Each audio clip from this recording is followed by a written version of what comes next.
Un accès au public au palais présidentiel d'Ankara inhabituel, tout autant que sa victoire est historique, a dit le président Erdogan. C'est un nouveau siècle qui s'ouvre pour la Turquie moderne, déjà bientôt centenaire, a-t-il lancé à la foule. Il a plein pouvoir, il a le Parlement, il est président avec un vrai score. Il a montré au monde surtout qu'il n'y a pas de dictature en Turquie. Il y a une vraie démocratie. Patrick et son frère, deux franco-turcs, sont venus de Paris pour voter. Ils sont restés pour savourer la victoire. La répression et l'érosion des libertés, la réponse tardive du gouvernement au tremblement de terre meurtrier de février, une crise économique brutale, rien de tout ça n'a suffi à briser le lien entre le président Erdogan et ses électeurs. Pour Patrick, c'est l'opposition et l'Occident qui cherchaient à mettre la Turquie à genoux.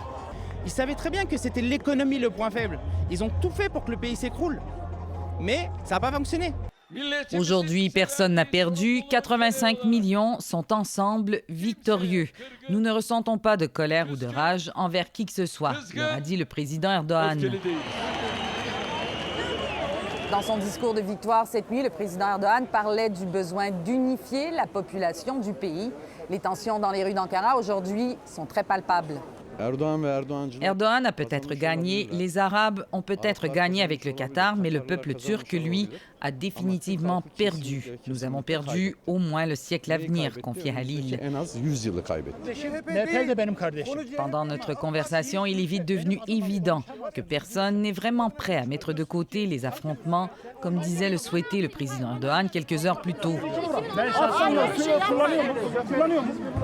Ahmet, qui passait par là, ne veut pas qu'on parle en son nom à des étrangers, surtout pour exprimer des opinions contraires aux siennes, lui qui a voté pour le président Erdogan.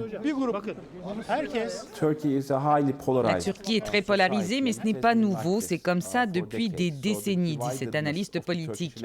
La division de l'électorat n'est pas nouvelle, mais ce qui a changé, c'est que l'opposition n'est plus divisée. Cette union de l'opposition la rend plus difficile à ignorer, croit-il, mais il ne faut pas attendre de changement dans la politique autoritaire du président Erdogan, pas plus qu'il ne devrait transformer sa politique étrangère. C'est un allié difficile, mais qui ne l'est pas de nos jours. Les alliances ne sont plus ce qu'elles étaient, elles ne sont plus cool, dit-il. Le monde est devenu plus transactionnel et Erdogan, c'est le maître de la transaction. C'est pour ça qu'il est difficile et qu'il va demeurer un allié difficile. L'Europe est contre lui, on le voit dans les journaux, le dictateur.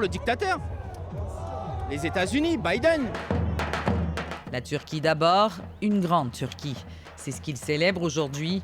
Alors ce ne sont pas ses électeurs qui risquent de lui en tenir rigueur. Ici Marie-Ève Bédard, Radio-Canada, Ankara.